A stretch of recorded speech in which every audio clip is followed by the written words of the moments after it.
मैं डॉक्टर प्रमाण दास संस्कृति में सहायक प्रोफेसर कितनान कामाख्या संस्कृत महाविद्यालय महरेल मधुबनी दिनांक 30 अक्टूबर 30/10/2020 ईस्वी प्रिय छात्र एवं छात्राओं,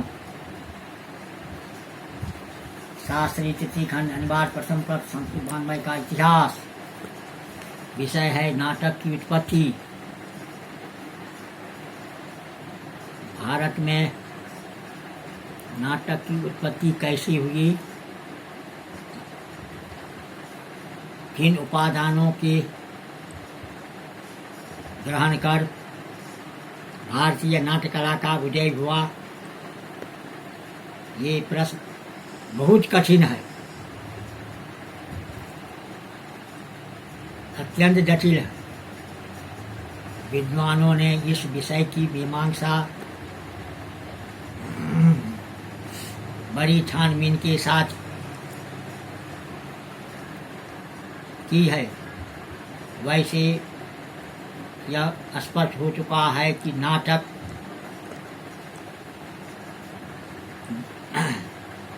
वेद से उत्पन्न हुई है, यानी वैदिककालीन है, पर उनमें से किसी का मत अभ्रांत या विश्वसनीय नहीं माना जा सकता। इसका कारण है कि नाटक समाज के लिए दर्पण के समान होता है।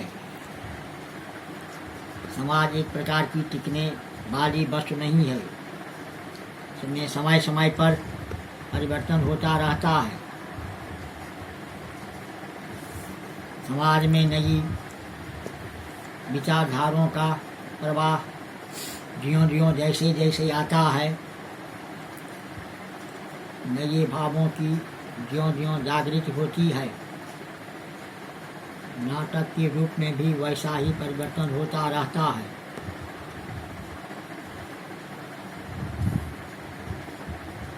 आजकल भारतीय समाज की जो रूपरेखा है, उसके आधार पर जिस प्रकार प्राचीन समाज का स्वरूप निश्चय करना कठिन है।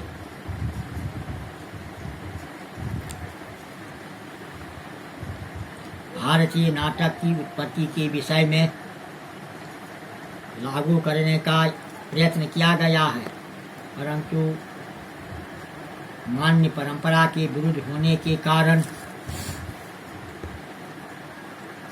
ये मत सर्वथा ग्राह्य नहीं किए जा सकते। अतः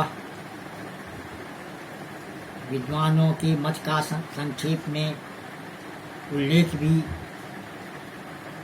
इस प्रकार किया जा सकता है। जैसे डॉक्टर रिजवी नाटक की उत्पत्ति वीर पूजा से संबद्ध मानते हैं। नाटक प्रगण की प्रवृत्ति तथा रुचि भरे वीर पुरुषों के प्रति आदर दिखलाने की इच्छा से जागृत हुई है।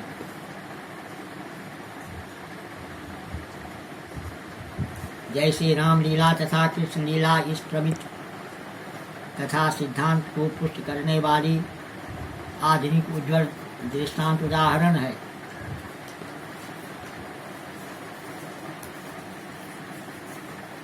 यह मत यूरोपियन विद्वानों को भी ग्राह्य नहीं है, क्योंकि आजकल ये प्रचलित नाटकीय उत्सवों के आधार पर नाटक का मूल खोज निकालना साहस का काम है। महाभाष्य में निर्दिष्ट कंसवध नामक नाटक के अभिनय से इस मत को कुछ पुष्टि प्राप्ति होती है। भाष्य में लिखा हुआ है कि कंस तथा उनके अनुयायी लोग काले मुख करते थे तथा कृष्ण और उनके अनुयायी इस नाटक के अभिनय में रक्त मुख धारण करते थे। डॉक्टर किच का कहना है कि इस नाटक का बसंत ऋतु का हेमंत ऋतु पर विजय दिखाना ही मुख्य उद्देश्य है। कृष्ण का विजय उद्भव जगत के भीतर चेष्टा दिखलाने वाली जवानी शक्ति का प्रतीक मात्र है। इस विचित्र सिद्धांत के विषय में इतना ही कहना पर्याप्त होगा। जर्मन विद्वान डॉक्टर पिसेल नाटक की उत्पत्ति पुतलिका नृत्य यानी पोल शो से बतलाते हैं। इस नृत्य की उत्पत्ति भारतवर्ष में हुई और उनके मत से इस नृत्य का प्रचार अन्य देशों में भारत से ही हुआ।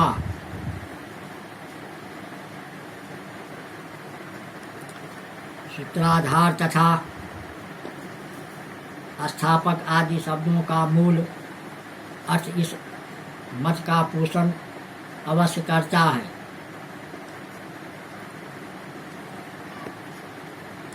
सूत्राधार का मूल अर्थ है डोरी को पकड़ने वाला और संस्थापक का अर्थ है किसी वस्तु को लाकर रखने वाला।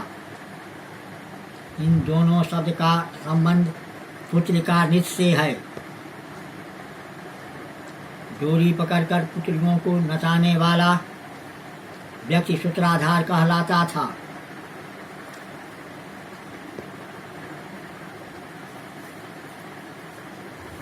परंतु इस सामान्य नृत्य से रसभाव सम्मिलित नाटक की उत्पत्ति मानना नितांत निराधार तथा प्रमाण रहित है। कुछ विद्वानों की सम्मत में नाटक की उत्पत्ति छाया नाटकों से हुई है।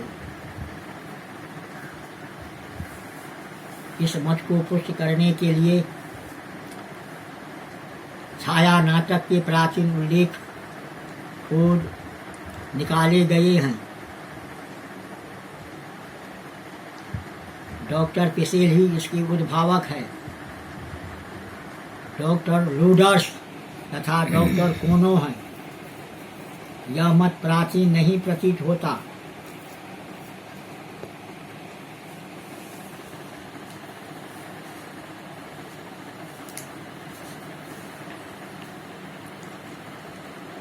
क्योंकि भारतवर्ष में छाया नाटक की प्राचीनता सिद्ध नहीं की जा सकती। संवाद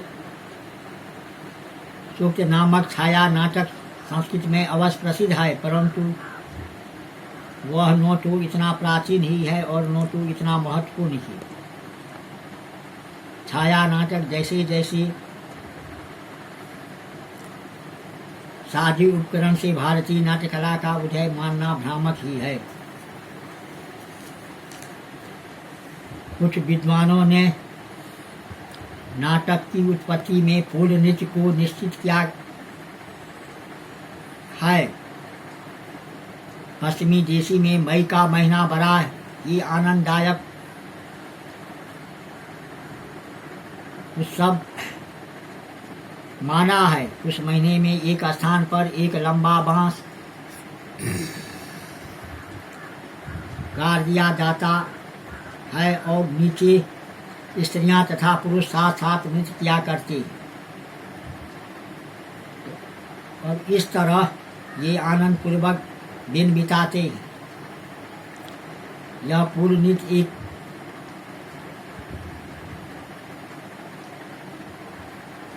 आनंद समय मानते हैं। यह लोक नृत्य का एक नमूना है।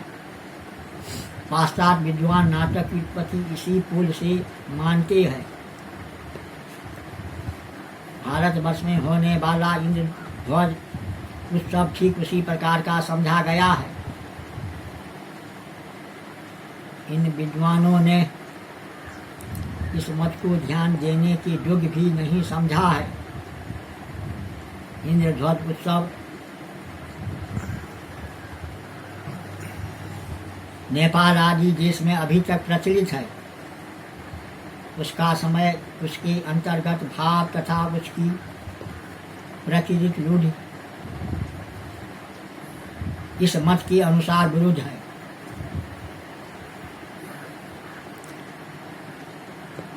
इस प्रकार संवाद सुख के नाट्योद्यम में अनेक भारतीय तथा पश्चिमी विद्वान नाटक की उत्पत्ति वेद मूलक मानते हैं।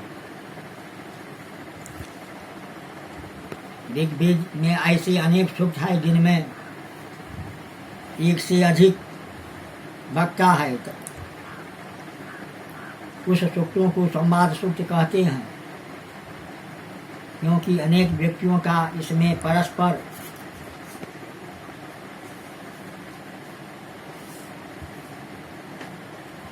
कथोपकथन दृष्टिगोचर होता है। ऐसे संवाद सूक्तों में पुरुरवा तथा उर्वशी का संवाद ऋग्वेद में 1085 कालिदास के विग्रहोर्वशी चोटक का आधार है। इस विषय में संदेह करने के लिए अवकाश नहीं है।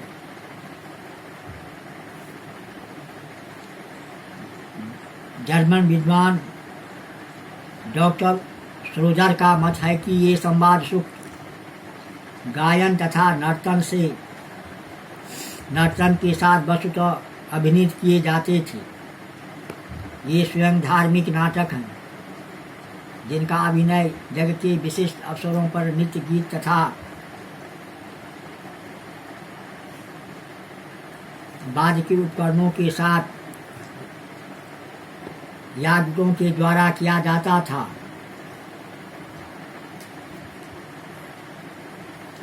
डॉक्टर हर्टल का मत है कि ये संवाद सूक्त वस्तुतः गाए जाते थे और गाने के लिए एक से अधिक व्यक्ति रखे जाते थे।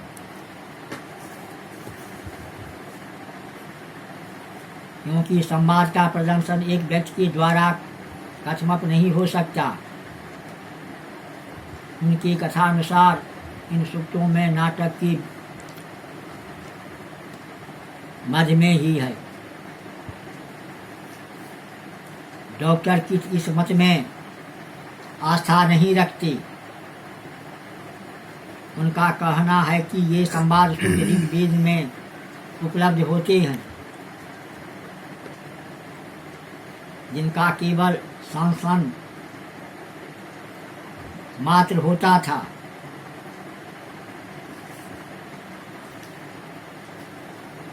गायन का प्रयोग तो केवल सामवेद में होता है।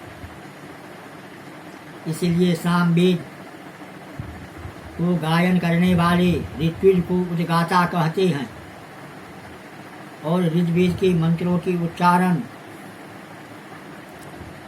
करने वाले ऋत्विज को होता कहते हैं। ये संवाद सूक्त अनेक प्रकार के हैं। कहीं तत्वों का विचार है तो कहीं किसी ऐतिहासिक घटना का उल्लेख है। मूलतः इनका विषय व्यवहारिक है और नाटकों के बीज सूक्तों में माने जा सकते हैं।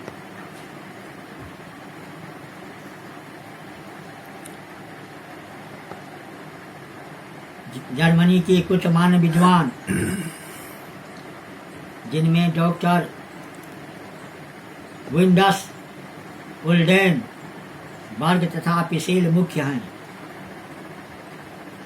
इस संवाद सूत्र के स्वरूप का वर्णन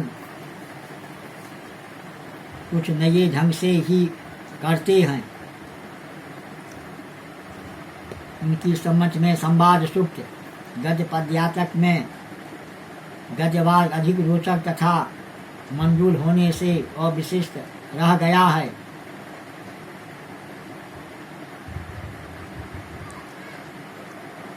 परंतु गद्य भाग केवल वर्णनात्मक होने से धीरे धीरे लुप्त हो गया है।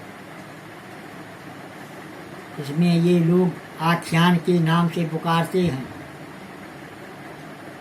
नाटक में जो गद्य और पद का सम्मिश्रण है वह पिसेल की राय में इन्हीं संवाद सूत्रों के अनुकरण पर है।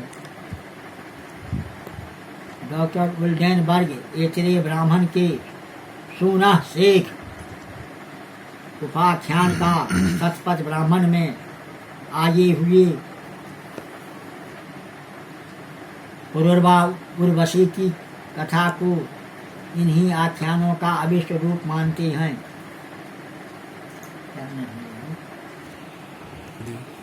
तो प्रिय छात्र एवं छात्राओं, संस्कृत वाङ्मय में नाटक के संबंध में